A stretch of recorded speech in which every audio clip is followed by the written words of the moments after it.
What do you want to be known for? Yeah, Michael, I just think being a part of a solution. I mean, the innovator's dilemma, right? I mean, I think that in healthcare, I mentioned this, but one of the biggest pain points is just that's the way it's always been.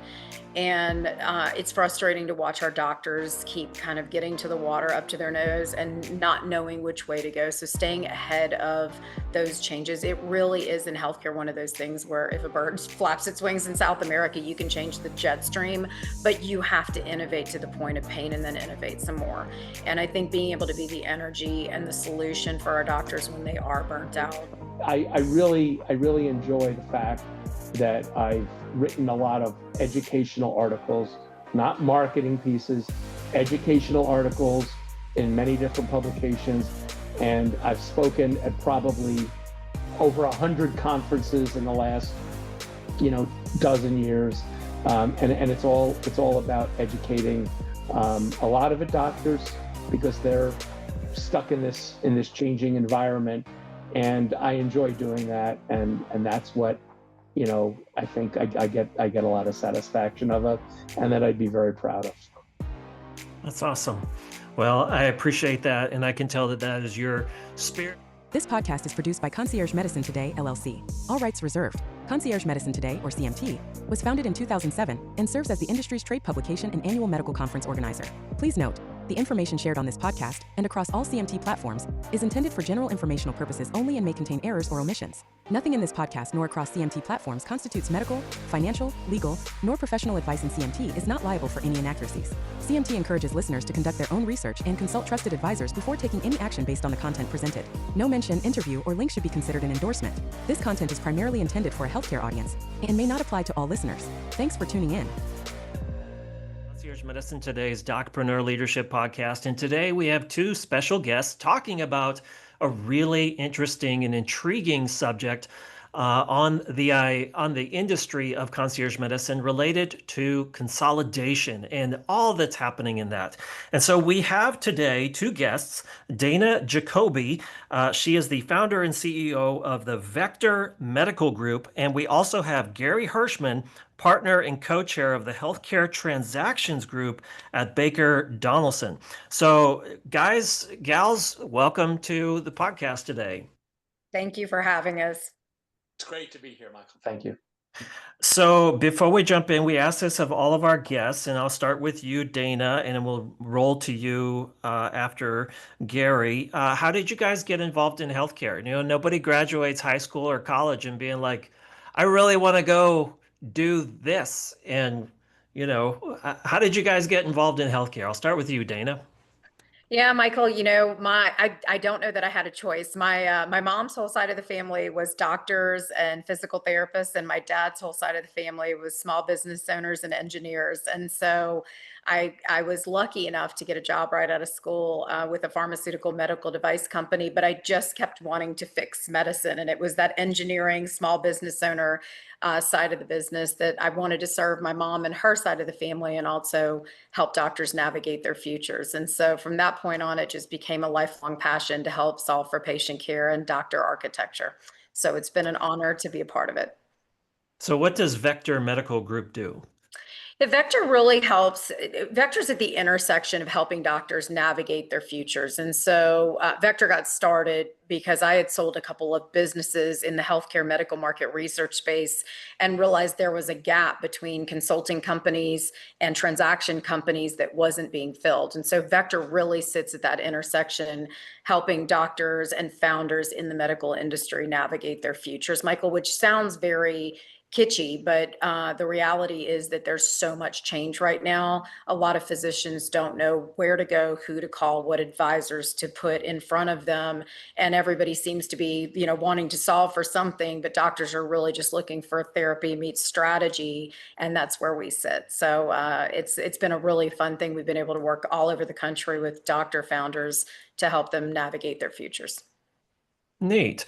So when you say navigate their futures, refine that quickly.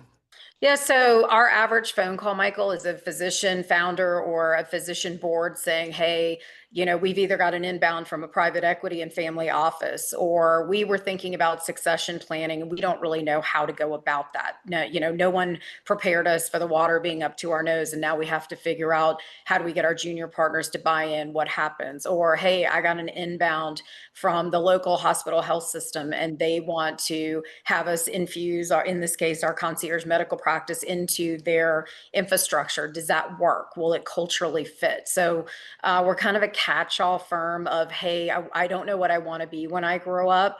Can you help me ask the right questions, get the right advisors in, and solve for my future? That's great. Gary Herschman, we have the partner and co-chair of Healthcare Transactions Group at Baker Donelson. Kind of a big title. How did you get involved in healthcare, and what does Baker Donelson and your team do? So what's interesting Is that my father was a doctor, but that has nothing to do with it. What it was just happenstance that I graduated law school. I went to law school in Washington, D.C. I was working in Washington, D.C. My first child was born, and we wanted to go back to New Jersey. And so the first job I got was at a firm that did healthcare. And I started doing a lot of healthcare corporate and regulatory work. And I just really, really enjoyed it. I liked the challenge. I liked the fact that it was cutting edge. And so 30 some odd years later, I've just been doing healthcare and really enjoy it.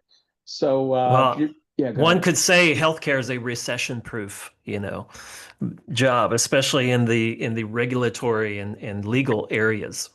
I agree wholeheartedly. It's really hasn't slowed down for me over the last 30 years. It just keeps growing and snowballing. So Baker Donelson is one of the top 10 national healthcare firms, and I co-lead a group of uh, 40 healthcare transactions lawyers at Baker Donelson, which is part of 200 healthcare lawyers firm wide, but healthcare transactions wise. And I've been doing this for quite some time.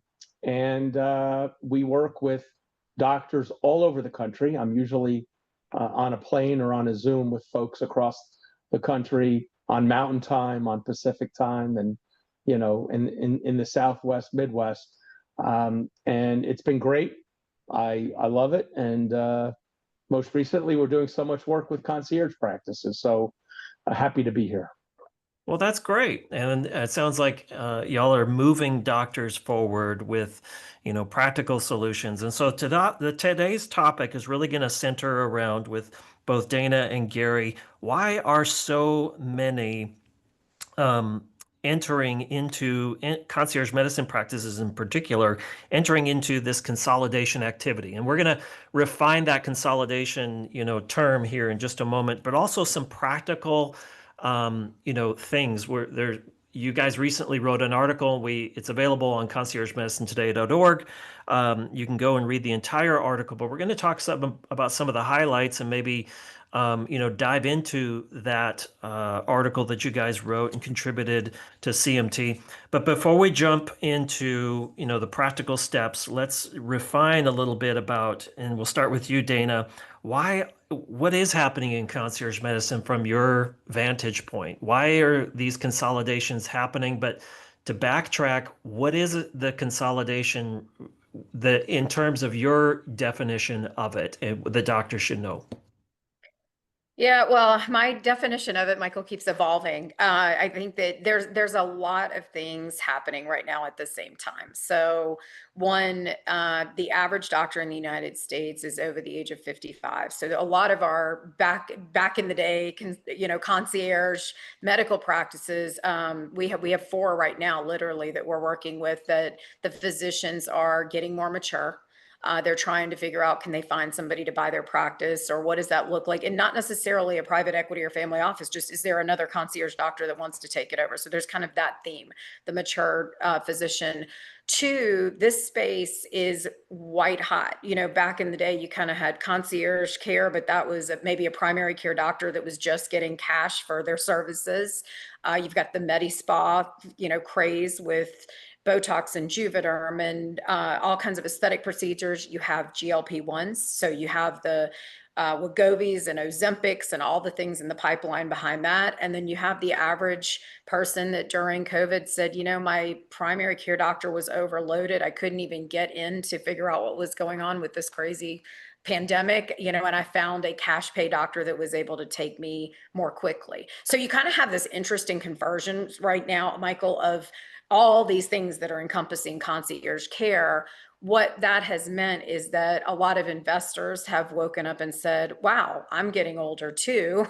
Maybe I want somebody who I can call outside of just the realm of my normal doctor that I've been going to, or my doctor is really booked out for 6 months. If I have a cash pay doctor that's also looking out for me, maybe I can go directly to them. So as a result of that, like I said, investors, family offices, private equity, hospital and health systems. So there's hospital and health systems that actually are adding concierge care into not just an executive physical presence, but they're looking at, hey, this is a great cash pay alternative to our fee for service reimbursement world that we live in. So all of that is happening at the same time. The concierge doctors, as a result, are having to deal with increased volumes. They're having to add additional data with AI and cyber and all the things that we hear about, the sexy IT. That's expensive. Some of our doctors that are even younger are so overloaded with patients right now. They're trying to bring in additional providers. Well, that's going to take equity. That's going to take additional money, additional capital. So there's a lot of things. The headwinds that are hitting the space, it's uber white hot. The market is rising up to the occasion. The baby boomers and Gen Zers and Xers, everybody's interested in this. No one wants to grow old gracefully anymore. So it's kind of a whole different story than we had back in the day. It was kind of like, oh, I have my hospital or my primary care doctor, and maybe I had a cash pay doctor for aesthetic services or nutrition. But now it's becoming hey, I have a concierge doctor in addition to my regular OB-GYN that I go to, or my regular whatever that might be quarterbacking my care. So really interesting times. It's absolutely changed the world as it has been, and I think it's going to continue. It's uber white hot. So are you working with a lot of private equity firms to acquire practices, buy these practices? And maybe let's jump into your article a little bit too. Yeah, so at Vector, we're usually on the doctor side, Michael. We're navigating, I mentioned this in my opening, but we're navigating physicians to say, hey, if you do want to have a private equity owner or investor or a family office, I mean, private equity is one vehicle, but there's Rockefellers and Waltons and people of that ilk that also are wanting to get into this space.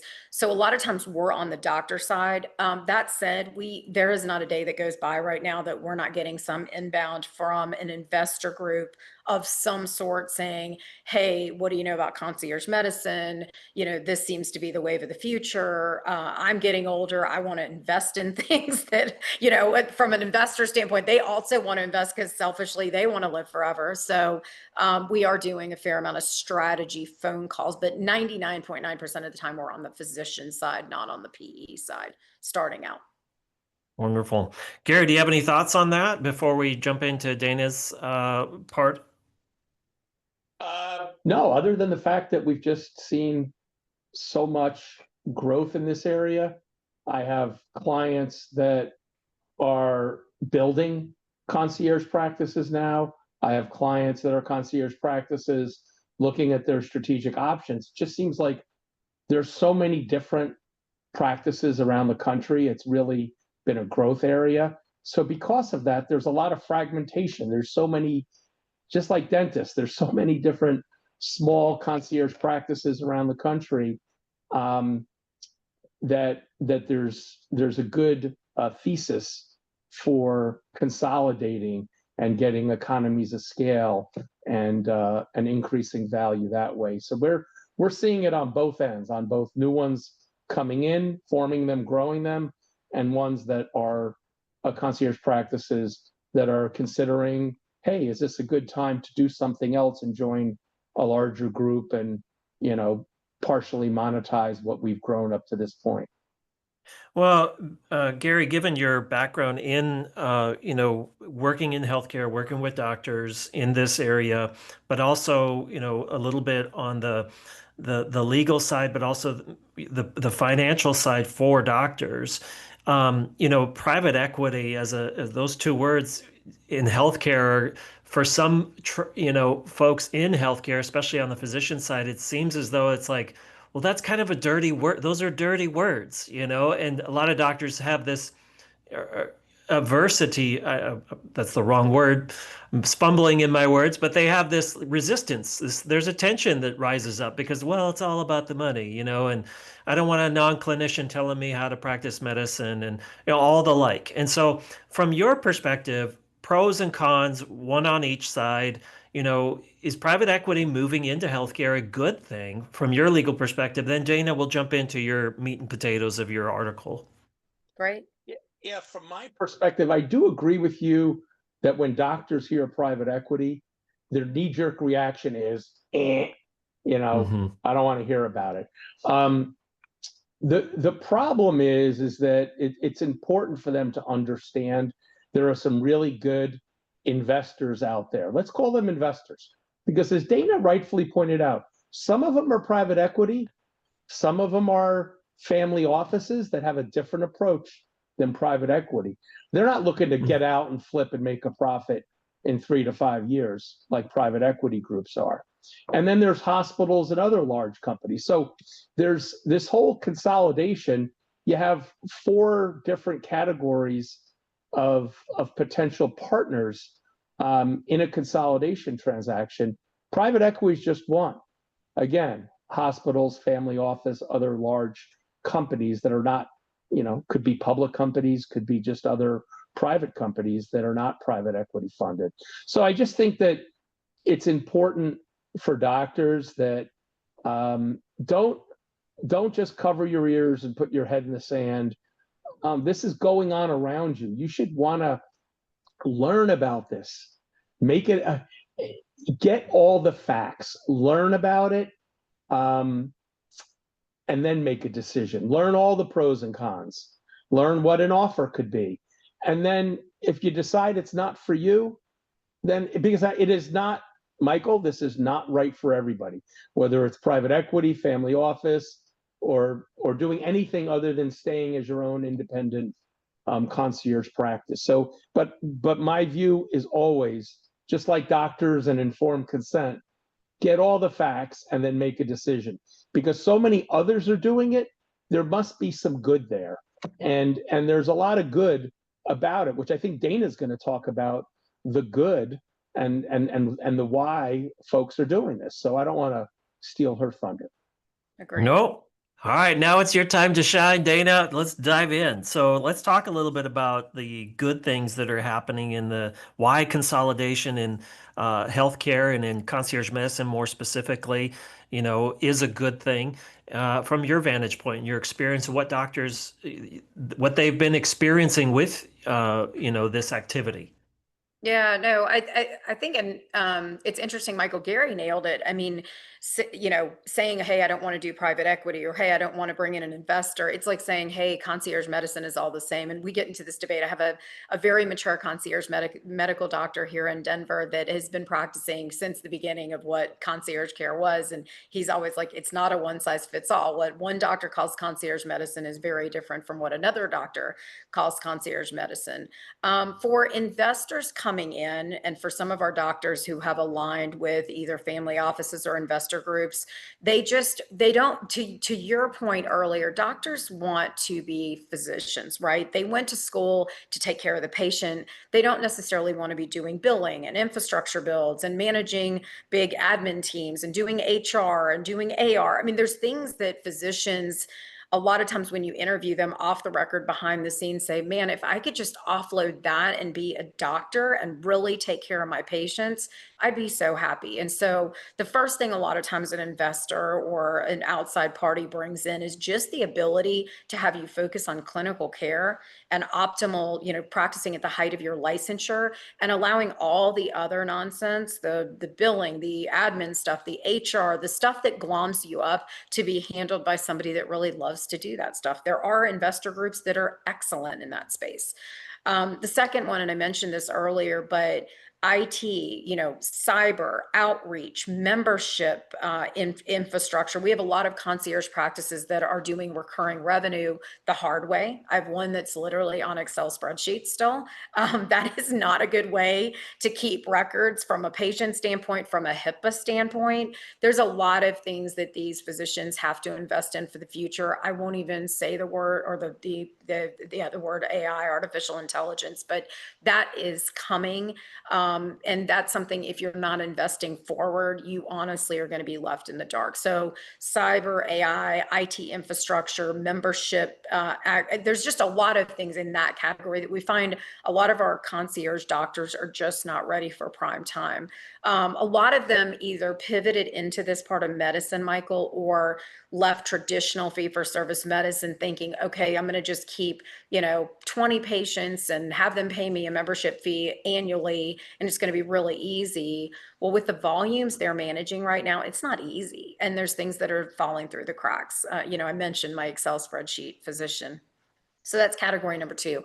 Category number three, if you listened intently to Gary saying, hey, it's hospitals, it's family offices, it's private equity. These are folks that are coming into healthcare for I have two physicians right now nationally that are having a hard time marketing to say, hey, we were here first.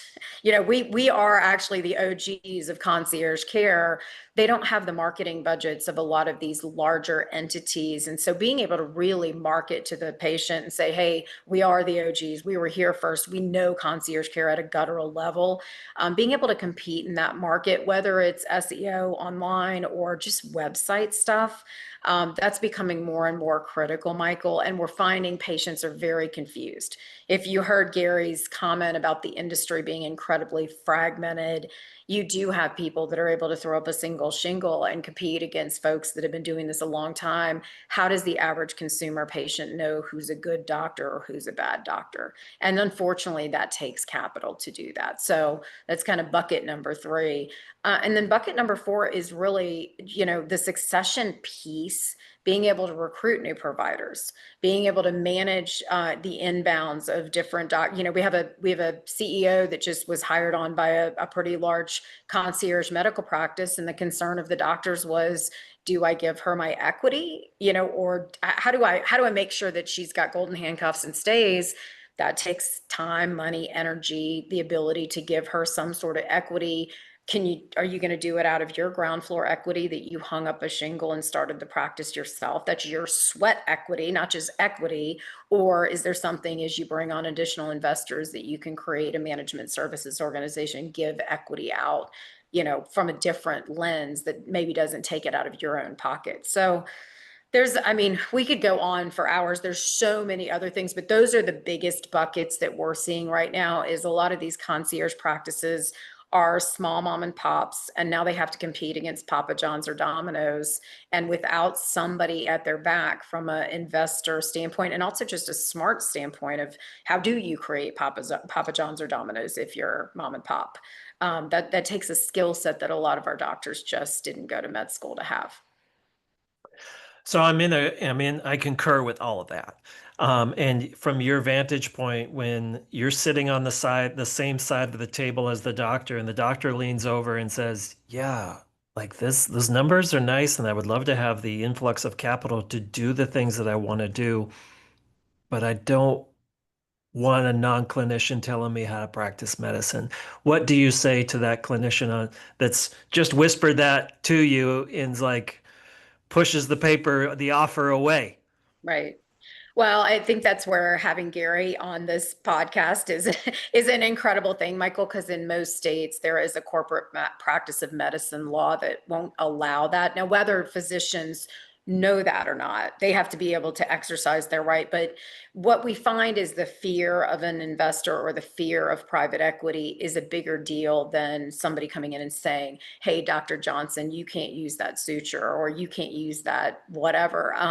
That's not the reality we see. Now, what they might say, which is important to note, Michael, is they may say, hey, did you notice that you're using the most expensive product on the market and you could get a better deal if you did it, if you went through this supplier versus this supplier? That's fair game. But that to me is being a good custodian of your finances, not necessarily saying, hey, you shouldn't use that product and use this product instead, because I know better than you how to practice medicine. So, that's where having a good counsel on your side that educates you on the state and federal laws of what can and can't be done is really important. And that's where somebody like Gary can protect you in the closing documents or in the initial negotiations to say, that's off limits, guys. Not going to happen. Gary, you want to add something to that? And then I want to go back to Dana and talk about one of the bigger buckets for a moment that you choose to be the biggest challenge or the opportunity, perhaps. But Gary, go ahead and riff on what I just Dana's want to, just. yeah. So on clinical Control. And I know you asked this at the beginning, and I don't think I got to answer it. But what Dana just said is spot on. We put in the agreements that they, meaning the management team, private equity, whatever you want to call it, this back office, this corporate infrastructure that has all these advantages that you will benefit from, they can't tell you how to practice medicine. And we put that in the agreements. It's the case in more than half the states due to corporate practice of medicine. But even in the other states, we put it in. We put it in that you're not, even if you can own the practice in some states, you can't tell the doctors how to practice. That's like a basic, like Article 1 of the Constitution of these deals is you can't tell the doctor how to practice, how to treat patients, things like that. So that is protected. It's protected by state law, but in many states, but more importantly, it's protected, in black and white in the agreements, and all the investors know that.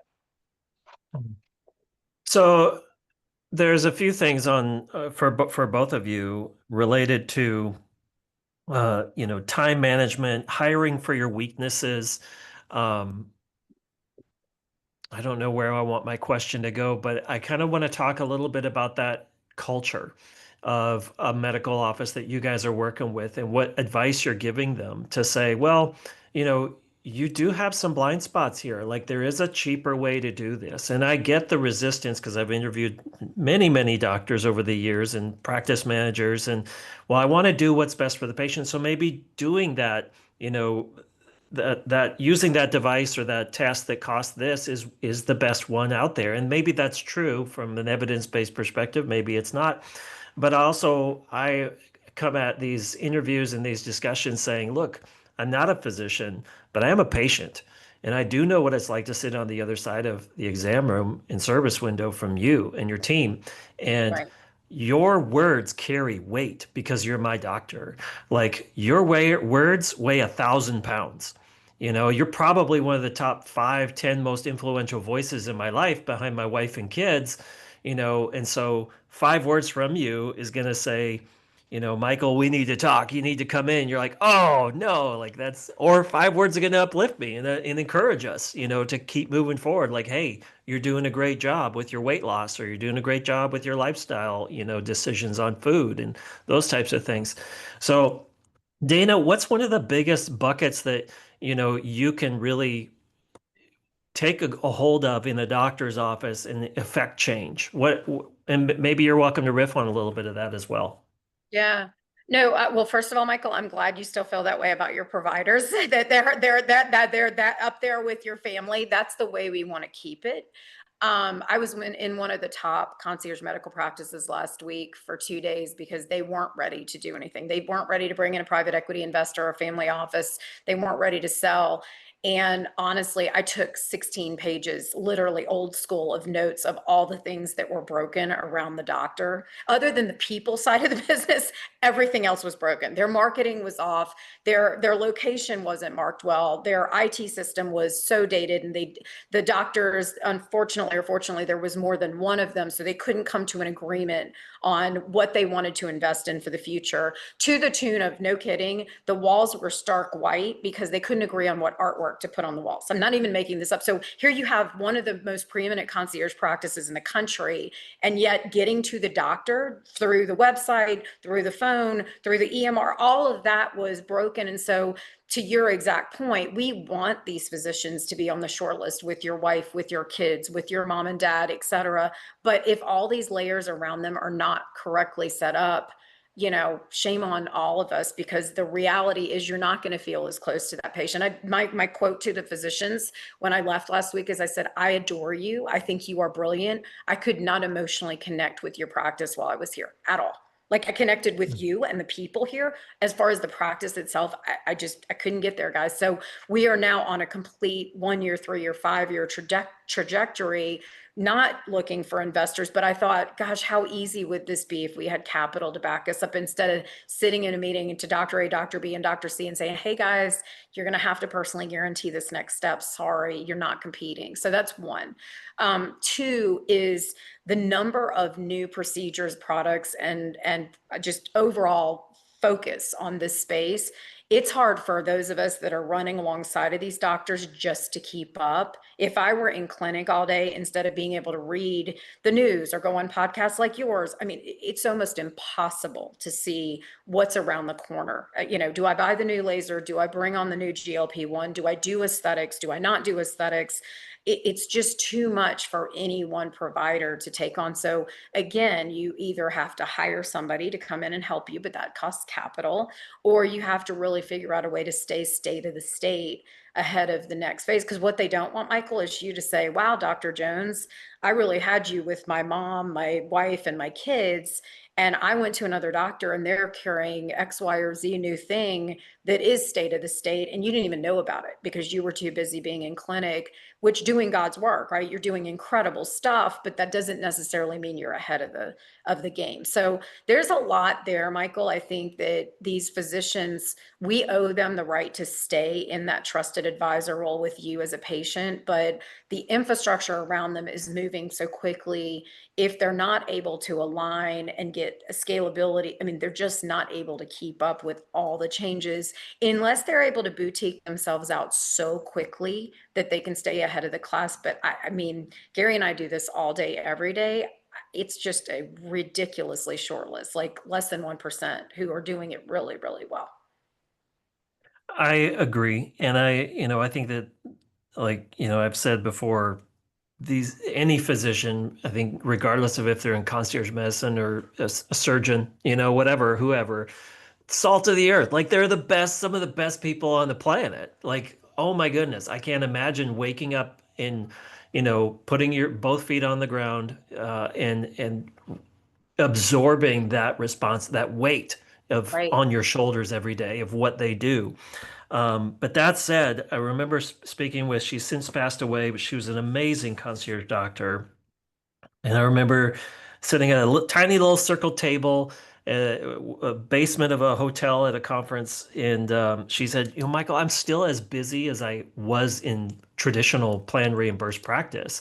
I still spend, 16, 18 hours a day doing this. And she's like, I still lose sleep. I'm still as busy as I was.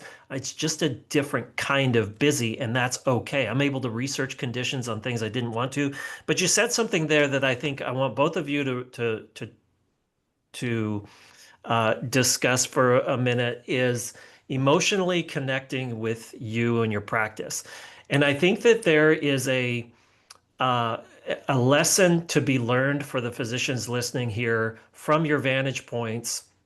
That is, well, if you can emotionally connect with me as a person and ignore all the other stuff that's happening around you, then that's a win, and I don't need to change.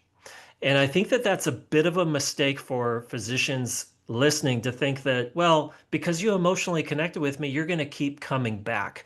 Like, No, no, no, no, no. From a marketing, public relations, bus stop full of moms, go listen to those conversations. They are not full of, when the subject of healthcare comes up, they're not talking about what a great doctor they have. It's usually like, no, you don't want to go there.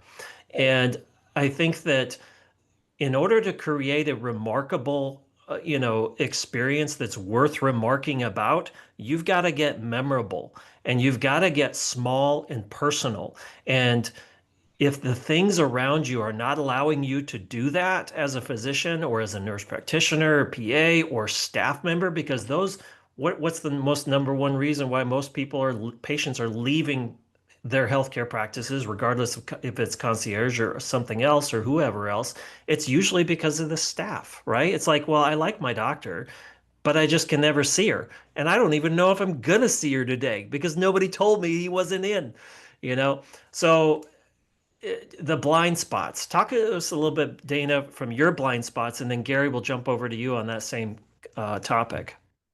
Yeah, I think Michael, I mean, you nailed it. A lot of our providers, they walk into the room, they shut the door, they can emotionally connect with the patient and they think, oh, that's a great visit. This patient's going to come back for their lifetime needs of care. And the reality is when they walk into the practice, the other day, I mean, I just have so many stories. I could write a book on this, but I mean, Please do. Please yeah, do. I would love to, but the staff is broken. I mean, the front desk is not working well. I mean, or even if it is, there's just so much volume that you really aren't able to really get to the deal. The forms that you're filling out. I went into a practice the other day. I said, "Give me your intake forms." 12 pages. I mean, like I started glossing over as I was getting to page 3. There's just so much clunkiness in the way we set it up. So even if you emotionally connect with the doctor, by the time you get through all of those layers into the room, and then the physician's moving on to the next room, right there. I mean, even if they are concierge and they're seeing a lesser number of patients a day than your average doctor, it's not the same. And I will tell you, Michael, I think the biggest fear for a lot of your listeners that are providers, they think their competition is the doctor a mile away. Their competition is hims and hers. Their competition is the internet. Their competition is lemonade. Their competition is the ability of myself at 10 o'clock at night to go on a telehealth visit and get whatever I'm looking for, and maybe lessen the number of visits I'm going, because I don't want to go through 12 pages of intake forms and sit in the waiting room for 2 hours. And I mean, it's just people are becoming more selfish consumers of healthcare. And there's so much data out there now, they feel like they can emotionally connect on their schedule at whatever time of the day. If anything has shown me that more than ever recently, it's the obesity drugs, because that phenomenon really started on TikTok. I mean, and so for the patient to start there and then go in and try to emotionally connect, if the doctors didn't say, hey, that's a great product for you, all of a sudden I'm going to go somewhere else. And so I think it's that piece of the doctors think that when you're in front of them, it's just, we're old school in the way we do healthcare. It's not about the in front of them visit as much as it is all the touch points leading up and all the touch points after the fact and all the touch points in between until I come see you again. Absolutely. I mean, doctors' offices, the practice manager, the office managers, they think in terms of function. Who's gonna load the paper tray, who's gonna replace, who's gonna do IT, who's gonna intake the patient, who's gonna walk the patient back, who's gonna do this. And then we get into the exam room as a patient, we're like, I'm not thinking about the 20-minute discussion you're telling me, and you're spitting truth, doc. Right, Like you're giving me some really good insights about my health, but I'm thinking about how I was treated right. 5 minutes ago, you know?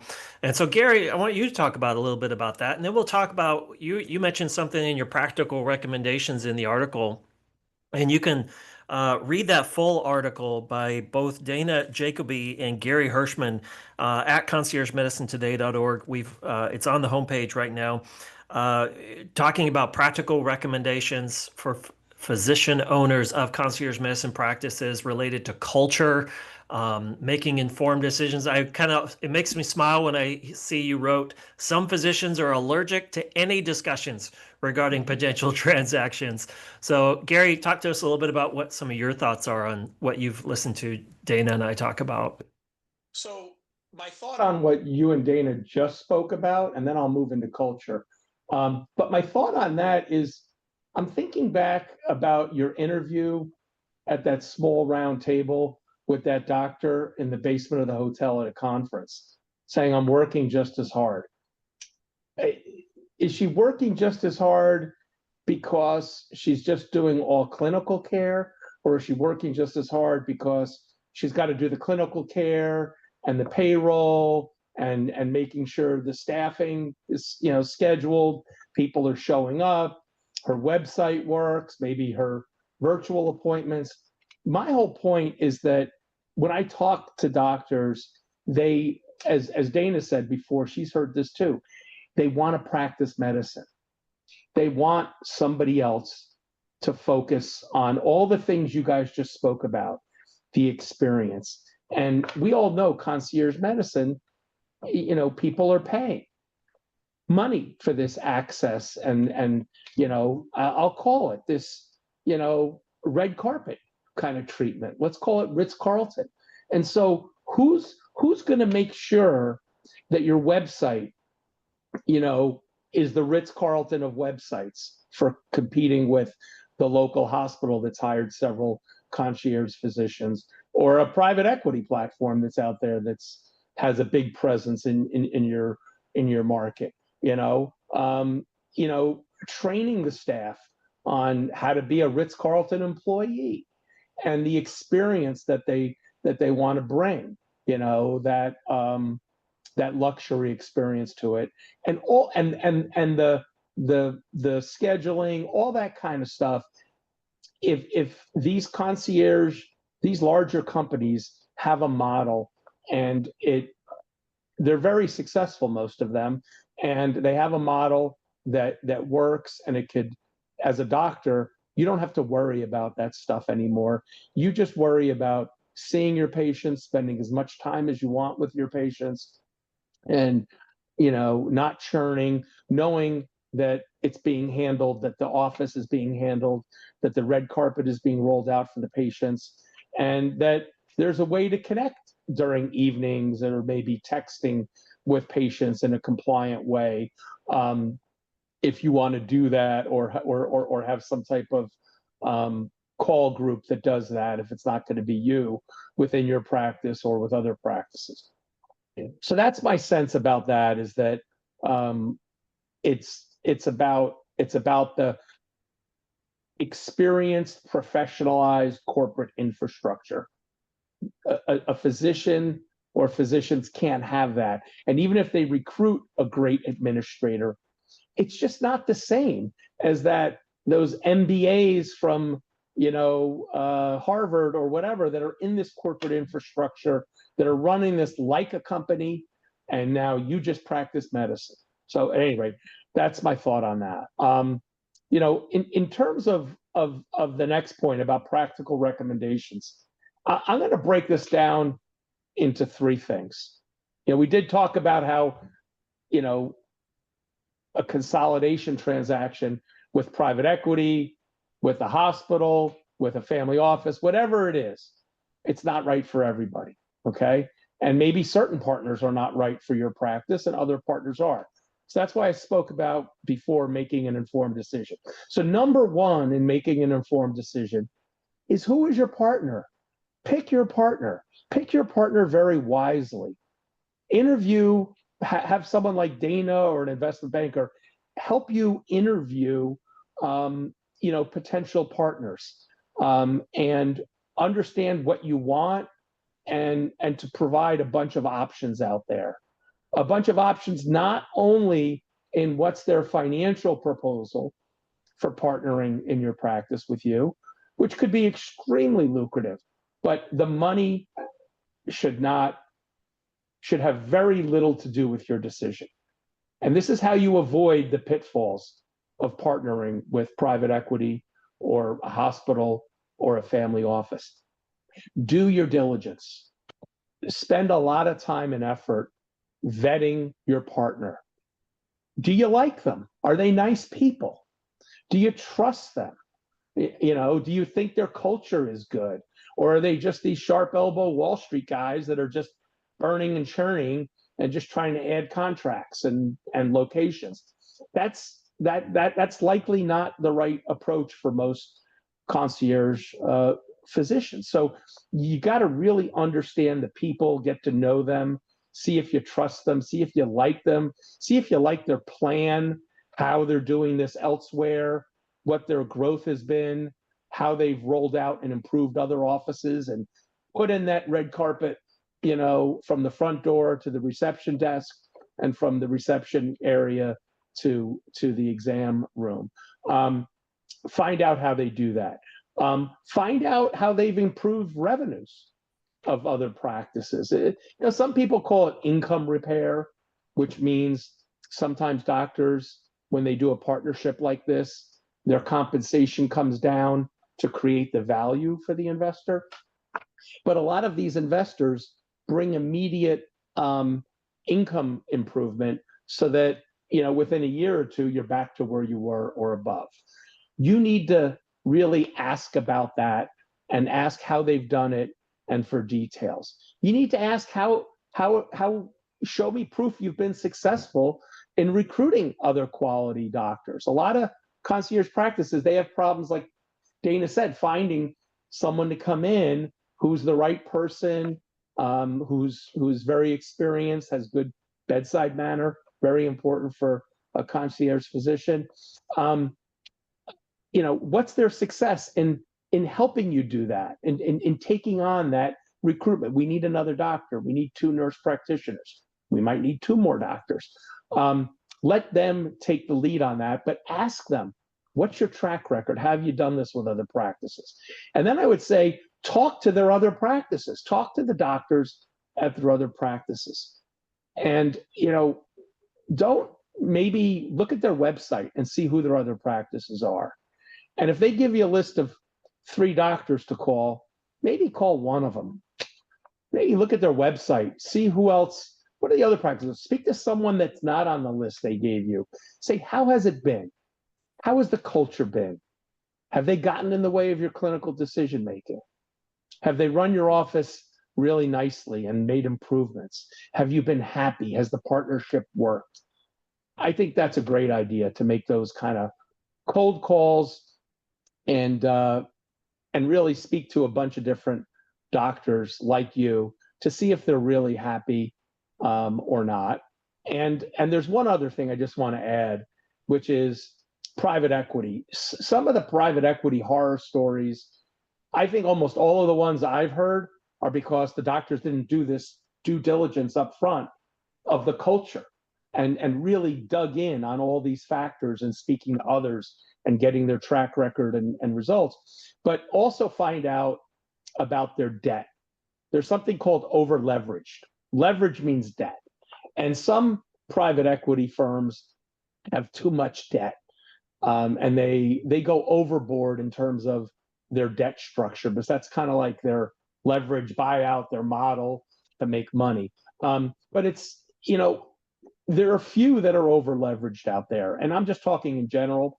So I think that's one of the due diligence things you need to do with an advisor, an investment banker, an advisor like Dana, or your accountant, to get the information about their debt, and just to make sure it's not going to be one of those horror stories because they have, too much debt weighing down on them in their model. So that all of those things I just spoke about go to who is your partner, doing due diligence on your partner, and getting a lot of data on how they're doing, and interview several partners and get all the information on all of them. I guarantee you 1 or 2 of them will stand out with culture, with track record, and then you make the decision, you narrow it down. But be very careful about your decision, and you will avoid a lot of the horror stories you hear out there. Dana, I'm going to pivot back over to you because we're going to move into our lightning round of questions. I'm going to ask you 2 or 3 questions we ask all of our guests, and I'll make it more specific to this conversation today.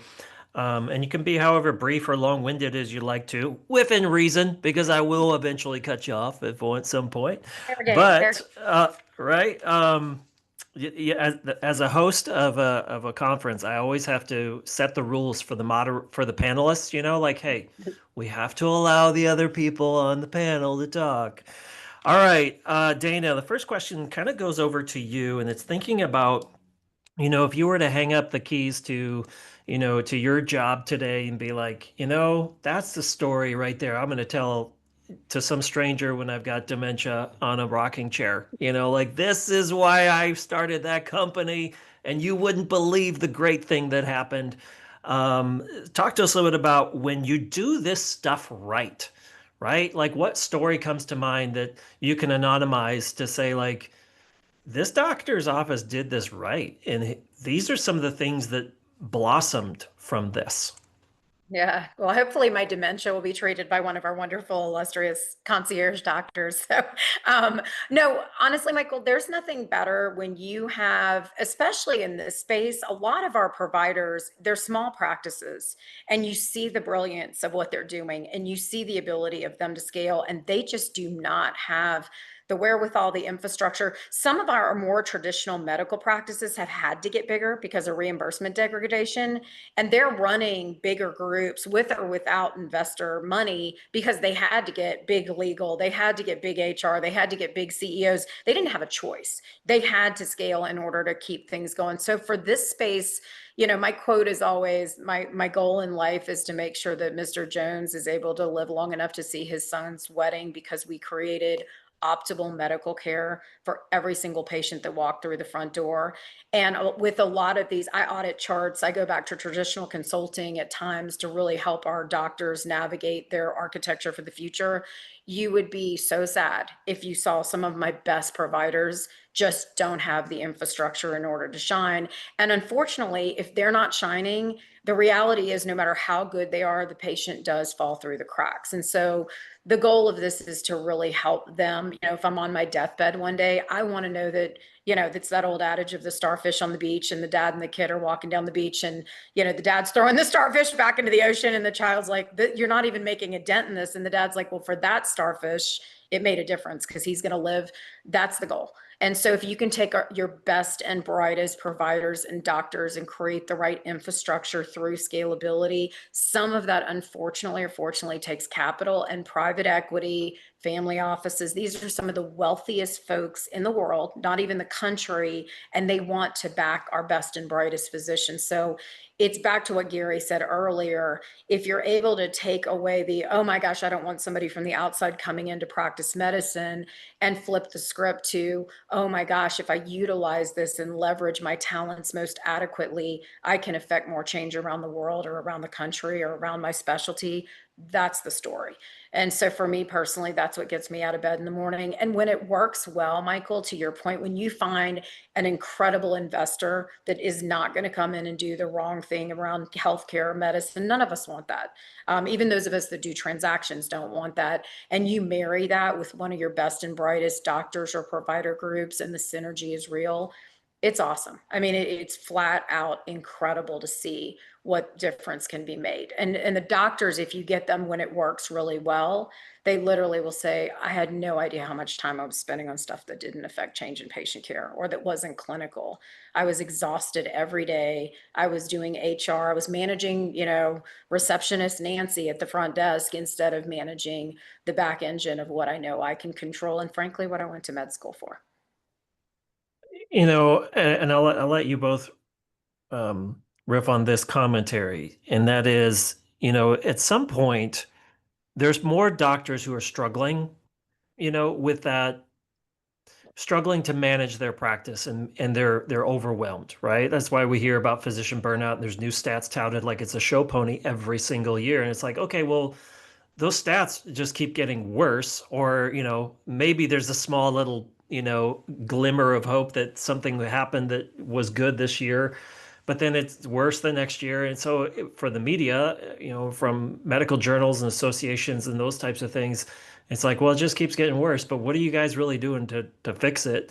And so some of the I would say responsibility lies, I think, with the physicians themselves. And is that from your guys' vantage point of, well, Is it because you've been burned in the past, or is it because you've been, morally injured, or is it because you just don't trust, other people to do the work? Like, for example, it's like, well, I do this and this and this. Well, good businesses need to be around for a long time. And that's why I say my physician's voice weighs 1,000 pounds. Like, you're too important to me to learn to not be here next year, to not be here in 3 years and 5 years. I know I'm not your only source of revenue. I'm as thrifty and cheap as the next guy out there. I'm a family of three, and we have my wife and three kids, and part of a sandwich generation caring for loved ones and seeing what they go through. But I need those doctors to be there next year, and that means being a good business person. It means understanding that you have weaknesses despite what people, your peers, your colleagues lift you up and build you up to think that you're the greatest person in the universe. And yeah, you're a really good person, but you're a really not so great business person. So please go, like, fill those buckets with people who do see your blind spots and can help you. So Dana, you can talk a little bit about that. Gary, I want your 2 cents on that too. Yeah, I think, the long story short, Michael, is our physicians are the most brilliant people, but they've also been told that since the age of 5. And it's the one thing that stands in the way of them being able to hire good advisors.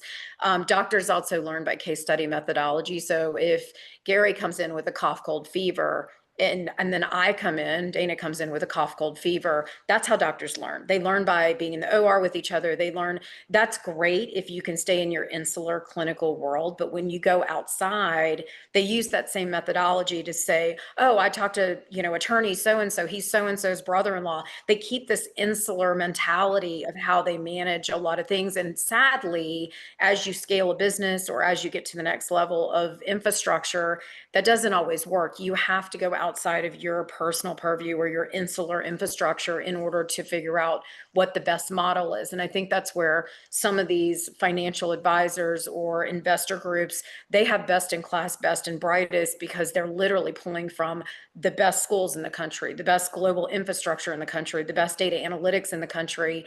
And that's something for most of our physicians, they're just not able to see it. One, because med school doesn't teach that. I teach in 14 med schools as a give back every year.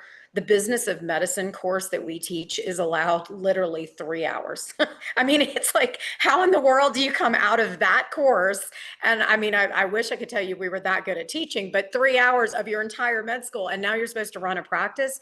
It's a complete disservice to our doctors. So I feel for our doctors. I mean, in other words, this is not something that they signed up for, how busy and how complicated the world has been. But the insular approach of case study methodology meets, I'm the smartest person in the room, so I'm going to hire a lesser advisor that's not as smart as me. Unfortunately, the world's moving too quickly. You can't have that mentality anymore. And so that's my short answer, or long answer, I should say, to your question is there's a renewed interest. I think the goal here on educational assets or podcasts like yours is, let's bring the best in class advisors like Gary, like other people to the table that can say, hey, it's not your fault, but if you're going to survive and thrive in the future, you've got to start thinking outside of the insular case study methodology that you've been aligned with. It doesn't work anymore. It worked maybe when my grandfather was a doctor, but it doesn't work for today's present day physician. All right. You got a couple of minutes there, Gary. I know you got thoughts. Yeah, I mean, I think It's about, you know, hey, I'm Dr. Jones, I have a problem. Like acknowledging, that you can't do it all yourself. In other words, I want you to be there. I don't want you to burn out. I want your practice to be run well. I don't want you to retire early because you're not making as much, as much money as you used to be making. Well, there's these challenges, and you can't just do, like Dana said, you can't do it all anymore. And maybe you can, but at least if you're facing these challenges, or even if you're not, explore, open your eyes. We talked about make an informed decision. See if, in light of what's going on around the country, like wildfires in terms of consolidation.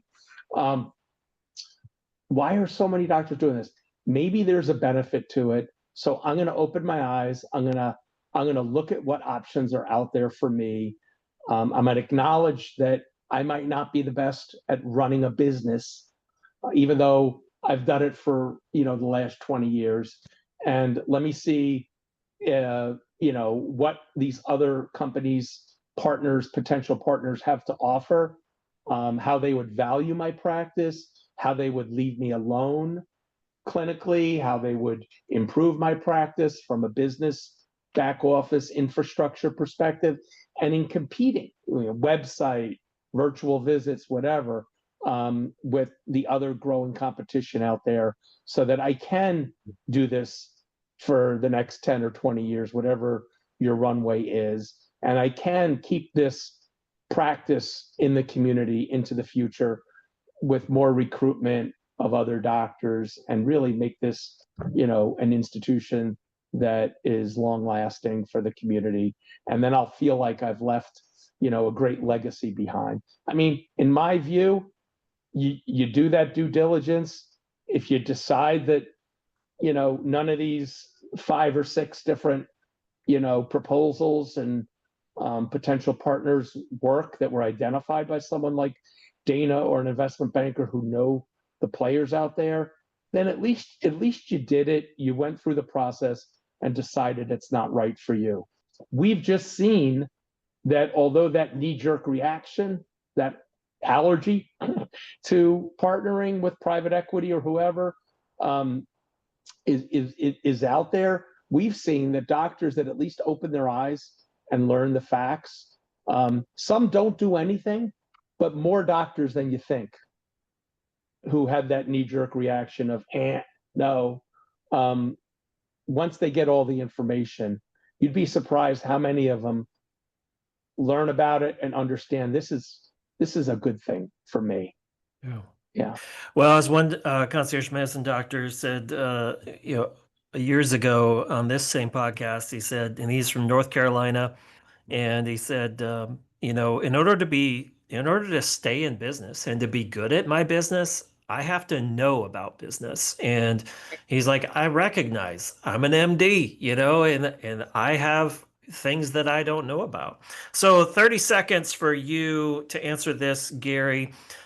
Starting with the end in mind, what do you like to see? And I'm sure it's pretty standard in the term and termination language or clauses or content of contracts with these consolidations. Starting with the end in mind, because everything eventually comes to an end and you want it to end well. You don't, hopefully it won't end, but maybe, it eventually will come to an end because everybody wants to go and do their own thing eventually. Yeah, in terms of Term and termination, there are some customary provisions where if someone's going to come in and value your practice at 10 or 20 or $50 million, whatever it may be, depending on how many doctors and revenues, they want to know that the doctors are not just doing this partnership and then leaving. So doctors, they're going to want a minimum of a 5-year commitment from the doctors to stay.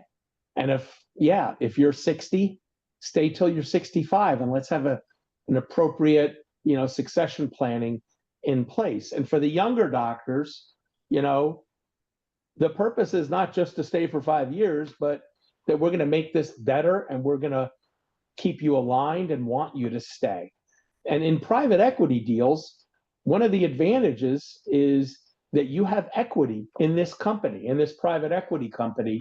And a lot of doctors in other specialties that have been consolidated by private equity for many years now have enjoyed significant, really almost windfall returns on their rollover equity, especially if they're going to be practicing for 10, 15, 20 more years. It could be very lucrative. Again, if you pick the right horse, right? Mm-hmm. You got to do that diligence, pick somebody with a proven track record. And but that's the term and termination, is that these things really don't have a termination. They want you to continue to practice and you're invested in it with rollover equity. And when you're ready to retire, you have an out, you have a buyer. Your equity will be bought out at the then value, which most likely in most cases, but not all, is significantly higher than the value of that equity when you came in. All right, our final two questions for each of you. These are pretty easy softball questions, but they are going to make you think. And so the first person to get tagged with this question is going to be more on the spot. The other person has the advantage to think about it. What book would you recommend to doctors, though, or that you would give away most to doctors? You're like, this is the one. So now that I've given each of you the question, I'm going to jump to you, Gary. What's your favorite book? And then we'll jump over to Dana. My favorite Book, are biographies. I don't read books about what I do. I sometimes read books about medical practices and things like that. But I would tell them to read a biography of of somebody famous that they admire. And I have lots of examples. The Wright brothers book, and Rockefeller's biography. I mean, all phenomenal. But that's what I like to read. I like to read real stories about people, and how they keep trying and getting it wrong and trying and become very successful. And I just think that that's the right approach for anybody in business. And if you're a doctor, you're in business, and you should read about how other people in other businesses have succeeded. Absolutely. Well, we release a top 50 books twice a year, once for the holidays and once around the early summer. We released it just recently. We've been doing that for years now. And, I would say 80% of those titles are not healthcare or clinically related. They're, business books for the most part. But also there's some real clinical things in there, but it's also how to manage your practice better. And one of the things that I think is really beautiful about the concierge medicine space in particular, because as you guys well know, you push your boulder up a mountain every single day in healthcare, and it feels like that some days, where it's like, some days Dana will come alongside Gary and help you push your boulder, and vice versa. And then we jump on here. We're all trying to make healthcare just a little bit better today. And it's tough. So, Dana, the question goes over to you. What book do you want physicians to read, or what books are you reading on your nightstand or in your Audible library right now? Yeah, I agree with Gary. Michael, any of the Walter Isaacson biographies, so Elon Musk, Steve Jobs. I read Musk's biography, and I was a little stressed out at work, and I was like, I've got nothing. I mean, compared with what that guy goes through every day. But the one that I think is relevant for a lot of our doctors right now is a book called From Strength to Strength by Arthur Brooks. And it really talks about what to do in the second half of your career or the second half of life. And it's relevant both for younger, earlier career physicians and also later career physician. What it basically, the 30,000 foot, without spoiling anything, Michael, is that by a certain point in every single career, every single specialty, every single career, there is a midpoint where you're just not as good as you used to be, whether you like it or not. And that's everything from architecture to medicine. And it talks about what makes you the most relevant as you continue through your career. And without, again, no spoiler alert, but bottom line is people that go to teach in the latter part of their career or figure out a way to educate, because they have the one thing you can't continue to improve on, which is historical approaches, right? Gary can say to the junior associate at his law firm, hey, guys, I did that already. Let me explain to you where the bodies are buried. And that for our doctors, as they're continuing, if you continue to be an individual contributor and that's where you hang your shingle every day in healthcare, unfortunately, at some point you don't become as relevant as you once were. But a way to scale your expertise, your intelligence, your ability to keep being relevant is through things like education and things that our doctors can start to embrace. And I think that book for me, and I know for a lot of our doctors, because Arthur Brooks has spoken at some of the conferences, has just been a real game changer in the way they approach this individual contributor versus legacy and team alignment in life and career. Well, those are fantastic ideas, biographies, and that one about second half of your career, even if it's applicable for the young physicians out there, it's so important. And we echo this, and you probably have heard it before, but we echo this in our writing, in our books, and our education and events. Is, you know, if organizations, big and small, like Coca-Cola, Home Depot, if they have a board of advisors, you should too, even if you're, small Dr. Joe Jane Smith, in Paducah, Kentucky or Minot, North Dakota, you should have a board of advisors that can help you, not necessarily other clinicians, but maybe you have one on there, maybe it's your spouse, maybe it's, not necessarily your practice manager because that's an employee. They're going to tell you what you want to hear, and they kind of know like when to give you bad news and when to avoid giving you good news. Um, but if these organizations have a board of advisors pouring into you to make you better, you can reach that point, that kind of tipping point in your career where it's like, I'm just not as good, I'm just not as motivated as I used to be, or I'm tired. It's a long day every day. And, I'm doing my best work and I love what I do. But, I was given good advice from my guidance counselor in college years and years ago. He said, you might be really gifted and talented at something, but that doesn't mean that that's going to pay the bills. So, there are other things that we need to be exploring and unpacking and learning from our weaknesses. All right, our final question, and we do have a hard stop in 2 minutes. Gary, I'm going to ask you first, then Dana, you second. Gary, at the end of the day, it's all said and done. You're sitting on a porch somewhere without dementia, right? Because that's where we want to be. What do you want to be known for? It's interesting you just spoke About education. If you look at my LinkedIn profile, I have educator on there because I enjoy, I know this is a little bit off point, but I enjoy at this stage of my career, and I've been doing it for the last 10 years or so, educating doctors, educating other healthcare executives based on my experience. And I don't think I would ever be a college professor, but when I was deciding what I wanted to be, when I want to grow up, I was thinking about either being a professor or an attorney. Those are my two things.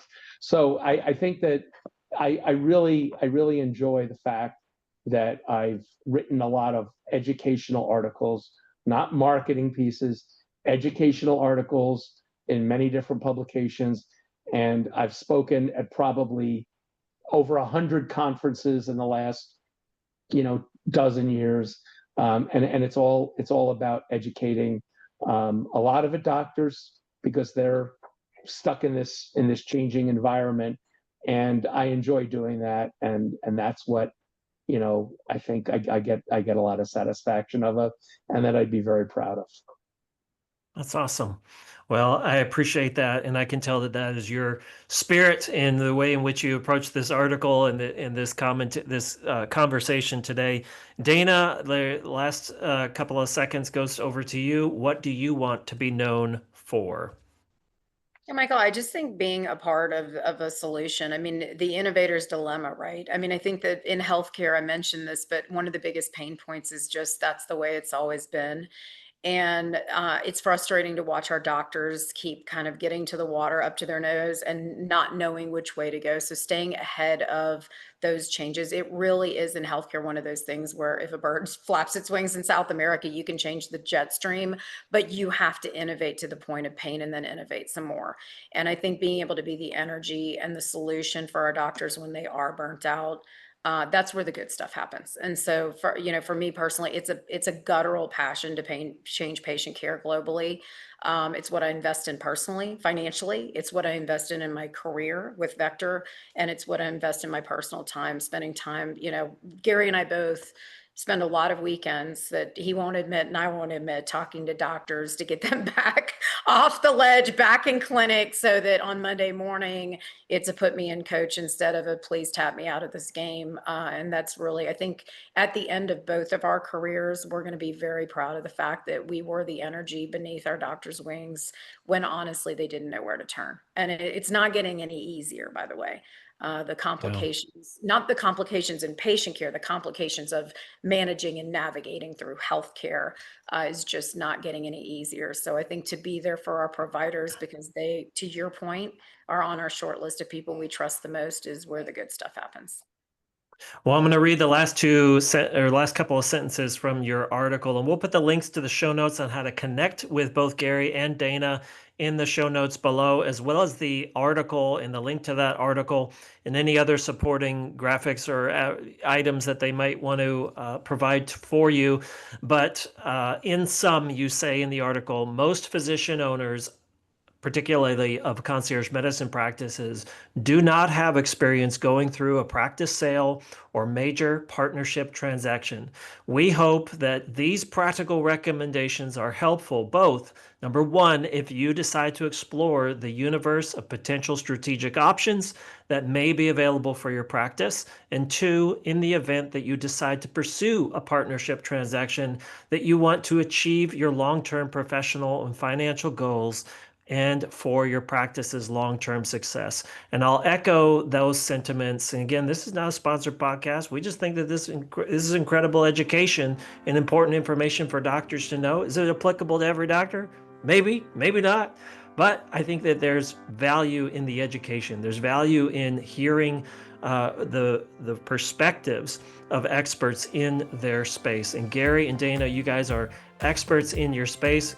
Dana with Vector Medical Group. We'll put the link of how to connect with Dana, as well as Gary Herschman over at the co-chair of the Healthcare Transactions Group at the national healthcare firm of Baker Donaldson. We'll put the links in the show notes of how to connect with each of them. Email them, please, connect with them, because if you got, whether you got questions, smart or not so smart questions, just start a conversation.